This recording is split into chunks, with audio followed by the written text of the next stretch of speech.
what could you do to improve yourself?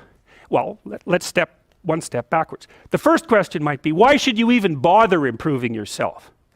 And I think the answer to that is something like, so you don't suffer any more stupidly than you have to.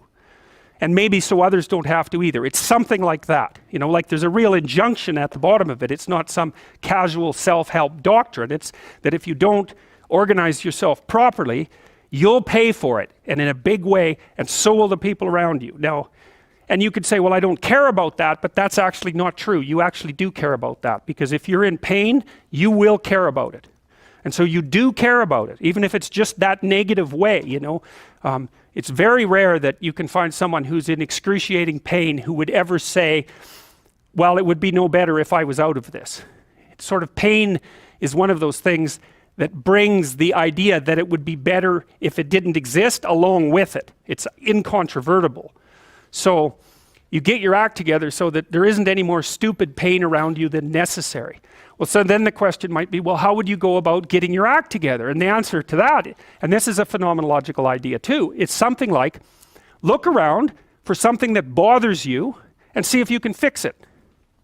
So now you think, well, let's say you go into you can do this in a room. It's quite fun to do it just when you're sitting in a room, like a room, maybe your bedroom. You can sit there and just sort of meditate on it and think, okay, if I wanted to spend 10 minutes making this room better, what would I have to do? And you have to ask yourself that, right? It's not a command, it's like a genuine question.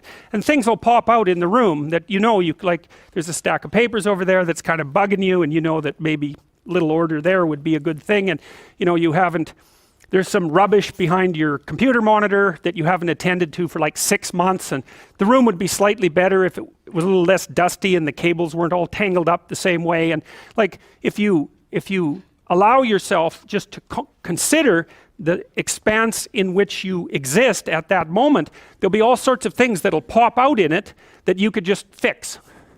And you know, I might say, well, if you were coming to see me for psychotherapy, the easiest thing for us to do first would just be to get you to organize your room. You think, well, is that psychotherapy? And the answer is, well, it depends on how you conceive the limits of your being.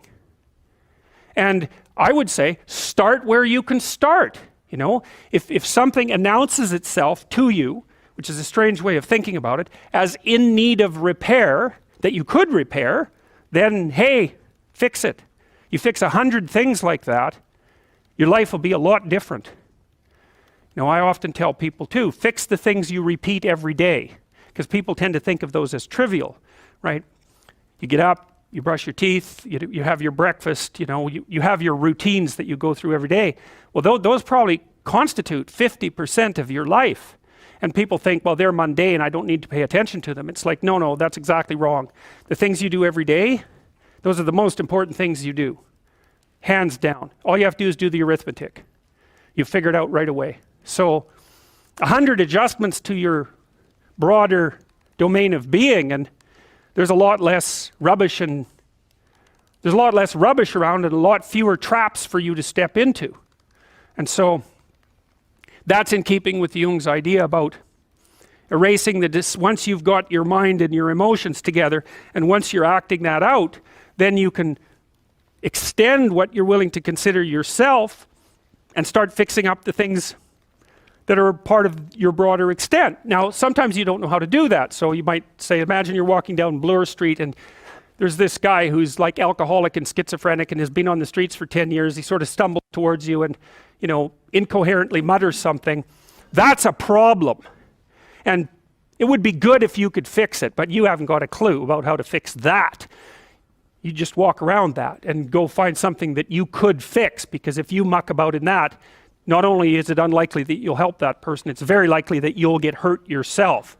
So, you know, just because while you're experiencing things announce themselves as in need of repair doesn't mean that it's you right then and there that should repair them. You have to have some humility. You know, you don't walk up to a helicopter that isn't working and just start tinkering away with it. You have to stay within your domain of competence. But most of the time, if people look at their lives, you know, it's a very interesting thing to do. I like the idea of the room, because you can do that at the drop of a hat. You know, you go back to where you live and sit down and think, okay, I'm going to make this place better for half an hour. What should I do? And you have to ask.